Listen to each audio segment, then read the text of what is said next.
जय हिंद प्यारे साथियों, आप सभी को जीनियस स्टडी वर्ल्ड में स्वागत है। और आज हम बात करने वाले हैं केमिस्ट्री अध्याय 1 क्लास 10th में।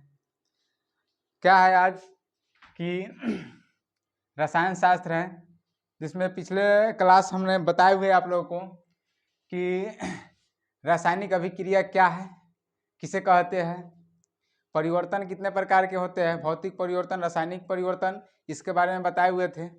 आज हम बात करने हैं उसी के पॉइंट है, आगे का पॉइंट है कि रासायनिक अभिक्रिया जब होती है, कोई भी रासायनिक अभिक्रिया होगा, केमिकल रिएक्शन होगा, तो क्या क्या परिवर्तन होगा उस चीज़ को देखेंगे।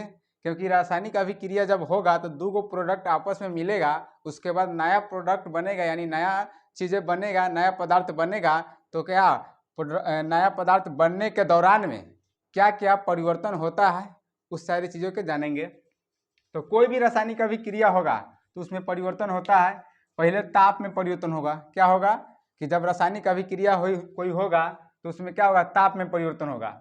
कुछ रासायनिक अभिक्रिया के परिणाम स्वरूप क्या होता है, ताप में परिवर्तन होता है। जैसे में मान लीजिए चूना होता है, कलई चूना, जिससे लोग पेंट करते हैं, यानी घर के बाहर क्या करते हैं, चूना उना क्या करते हैं, लगाते हैं।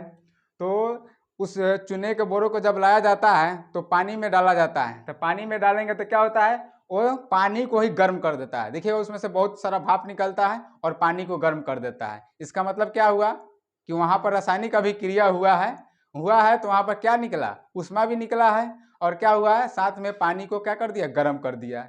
यानी ताप में भी परिवर्तन होता है। उसके बाद कह रहा है रंग में परिवर्तन।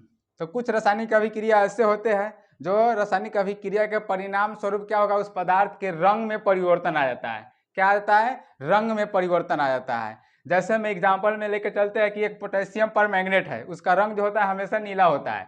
जब उस पर क्या करेंगे, नींबू का थोड़ा सा रस उसमें डालेंगे तो क्या हो जाएगा, उसके रंग को क्या कहते हैं, रंगहीन कर देगा। क्या कर देगा, रंगहीन कर देता है।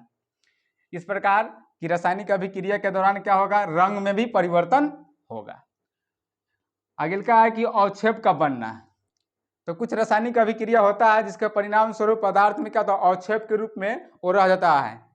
रासायनिक अभिक्रिया होगा लेकिन वो अभिक्रिया के पश्चात क्या हो जाएगा, अवक्षेप जैसे के वैसे ही रह जाता है। जैसे में है सिल्वर नाइट्रेट है, क्या है, सिल्वर नाइट्रेट के विलयन में क्या करेंगे, सोडियम क्लोराइड डालेंगे। क्या डालेंगे, सोडियम क्लोराइड। सिलियम नाइट्रेट के विलयन में क्या डालेंगे, सोडियम क्लोराइड डालेंगे। और जब अभिक्रिया होगा तो अवक्षेप के रूप में क्या हो जाएगा, एक पदार्थ बनेगा जिसको सिल्वर क्लोराइड बोलेंगे। क्या बनेगा, सिल्वर क्लोराइड बनेंगे।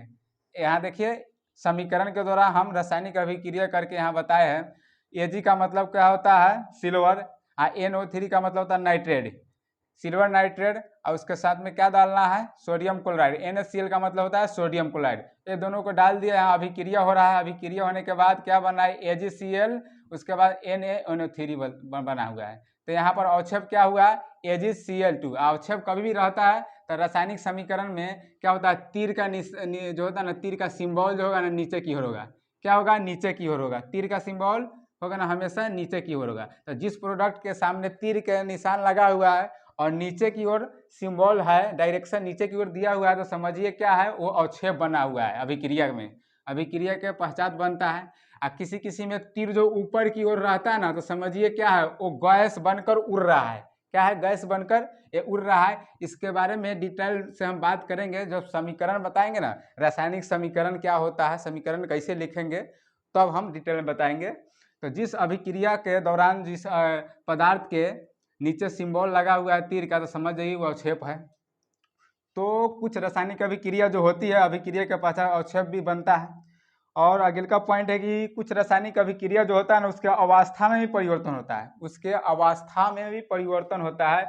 जैसे में आप मोम जलाते हैं, मोम, तो मोम को जलाएंगे तो क्या होगा, जलने पर ठोस से क्या हो जाएगा, द्रव के रूप में हो जाता है। जैसे मोम को जलाते हैं तो ठोस रहता है, और आग पकड़ने के बाद क्या होता है, धीरे धीरे क्या होता है, द्रव के रूप में पिघल पिघल कर नीचे गिरते जाता है। इस प्रकार हम कह सकते हैं कि जब रासायनिक अभिक्रिया होगा तो अभिक्रिया के दौरान कुछ अवस्था में कुछ पदार्थ के क्या होता है, अवस्था में भी परिवर्तन होता है। और कह रहा है कि कुछ गैस का भी उत्सर्जन होता है। जब अभिक्रिया होगा तो क्या होगा, कुछ रासायनिक अभिक्रिया के परिणाम स्वरूप क्या होगा, गैस भी उत्सर्जित होता है। जैसे में जब भी हम धातु और अम्ल की अभिक्रिया कराते हैं, धातु और अम्ल की जब भी अभिक्रिया होगा तभी क्या होगा, हाइड्रोजन गैस निकलता है। क्या निकलता है, हाइड्रोजन गैस निकलता है। देखिए यहाँ धातु क्या है, जिंक है, जिंक Zn जिंक धातु है, H2SO4 क्या सल्फ्यूरिक अम्ल है। ये दोनों आपस में अभिक्रिया कर रहा है तो जिंक सल्फेट बना रहा है, हाइड्रोजन गैस क्या कर रहा है, तीर ऊपर है तो निकल रहा है। तो जब भी धातु और क्या चीज की अम्ल की अभिक्रिया होती है तो क्या निकलता है, गैस निकलता है। इस प्रकार आप लोग इसका स्क्रीनशॉट ले लीजिए, उसका फिर हम बात करेंगे इसके बारे में डिटेल से। ठीक है बच्चों, तो आप लोग स्क्रीनशॉट ले लिए होंगे। चलते हैं नेक्स्ट पॉइंट की ओर। नेक्स्ट पॉइंट क्या है कि रासायनिक समीकरण क्या है, रासायनिक समीकरण किसे कहते हैं। तो पहले पीछे हम बताए कि रासायनिक अभिक्रिया क्या है। रासायनिक अभिक्रिया के बारे में बात किए थे कि जब दो या दो से अधिक पदार्थ आपस में संयोग करता है या कोई अकेले पदार्थ क्या होगा, विखंडित होकर टूटकर एक या एक से अधिक नए भिन्न गुण वाले पदार्थों का निर्माण करता है तो उसे क्या कहेंगे, रासायनिक अभिक्रिया कहेंगे। क्या कहेंगे, रासायनिक अभिक्रिया कहेंगे। जैसे मैं यहाँ बताए हुए है, जिंक है, Zn क्या है, जिंक है, और ये है सल्फ्यूरिक अम्ल, हाइड्रोजन सल्फेट है इसका। ये दोनों आपस में अभिक्रिया करने के बाद क्या कर रहा है, जिंक सल्फेट और हाइड्रोजन गैस निकाल रहा है। यहाँ पर जो अभिक्रिया हो रहा है तो अभिक्रिया में यहाँ दो गो पदार्थ क्या लिया, भाग लिया। क्या लिया, दो गो पदार्थ यहाँ भाग लिया। क्या क्या लिया है, जिंक है और हाइड्रोजन सल्फेट है। तो दोनों भाग लिया तो ये जो भाग लेने वाले पदार्थ को क्या कहेंगे, क्या कहेंगे, अभिकारक। क्या कहेंगे इसको, अभिकारक, अभिकारक या अभिकर्मक कहेंगे। क्या कहेंगे, अभिकारक या अभिकर्मक कहेंगे। यानी रासायनिक अभिक्रिया हो रहा है तो उसमें जो पदार्थ भाग ले रहा है, जितना भी पदार्थ भाग लेगा, ए वो ले, दो ले, तीन ले, वो सभी को क्या कहेंगे, अभिकारक। यानी तीर के एने वाला, तीर के इधर वाला क्या कहलाएगा, तीर के पहले वाला अभिकारक कहलाएगा।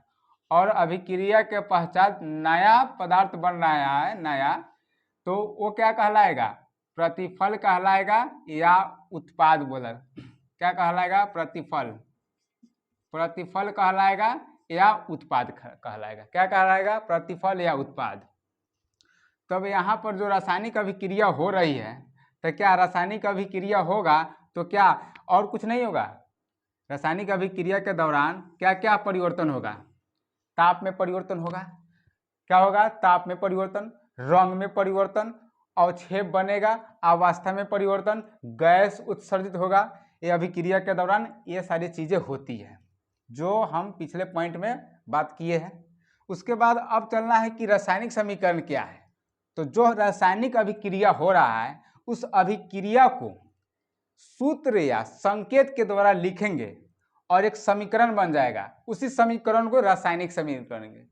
रासायनिक अभिक्रिया ही रासायनिक समीकरण है, इसमें कुछ ज्यादा बातें नहीं है। जो रासायनिक अभिक्रिया हो रही है उसी को शब्द में न लिखकर, अगर शब्द में लिखा जाए, जैसे है जिंक है तो जिंक लिखेंगे, zinc, zinc plus hydrogen sulphate है। क्या है, यहाँ पर लिखते हैं नीचे से, यहाँ जिंक है तो लिखेंगे zinc plus hydrogen sulphate, hydrogen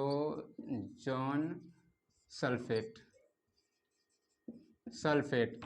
तब क्या करेंगे, तीर के निशान देंगे और तब क्या बनेगा, जिंक सल्फेट बनेगा। लिखेंगे जिंक सल्फेट अब प्लस में हाइड्रोजन गैस, हाइड्रोजन गैस। क्या बनेगा, हाइड्रोजन गैस। अब देखिए जब इसको हम हिंदी में लिख रहे हैं तो कितना बड़ा हो जा रहा है। तो इसी चीज को क्या किया गया है कि उसके सूत्र द्वारा, अब जिंक का सूत्र क्या होता है, Zn होता है, तो Zn लिख दिए। हाइड्रोजन का क्या होता है, हाइड्रोजन का H2SO4 हाइड्रोजन सल्फेट का होता है। और इसको क्या करेंगे, ये सूत्र में हो गया, क्या हो गया, फॉर्मूला में हो गया, यानी छोटा भी हो गया, लिखने में भी अच्छा लग रहा है, इसलिए उसका फिर यार जिंक सल्फेट है, तीर के इधर क्या है, जिंक सल्फेट, Zn लिखेंगे। क्या लिखेंगे, Zn, ZnSO4। अब प्लस में क्या निकल रहा है, हाइड्रोजन गैस, तो यहाँ H2 लिख देंगे। और तीर का निशान ऊपर दे देंगे, यानी हाइड्रोजन गैस क्या कर रहा है, उड़ रहा है। इस प्रकार रासायनिक समीकरण का परिभाषा लिखेंगे, किसी रासायनिक अभिक्रिया में भाग लेने वाले अभिकारक या अभिकर्मक के परिणाम स्वरूप बनने वाले नए पदार्थ को सूत्र अथवा संकेत के द्वारा लिखा गया अभिक्रिया को रासायनिक समीकरण कहते हैं। क्या कहते हैं, रासायनिक समीकरण कहते हैं। क्या कहते हैं, रासायनिक समीकरण कहते हैं। इस प्रकार रासायनिक अभिक्रिया में जो तीर के पहले होगा, पहले वालों को क्या कहेंगे, अभिकारक कहेंगे, और तीर के बाद वालों को क्या कहेंगे, प्रतिफल कहेंगे। क्या कहेंगे, प्रतिफल कहेंगे। इस प्रकार क्या करना है, इसको आप स्क्रीनशॉट ले लीजिए, उसके बाद फिर आगे बात करते हैं।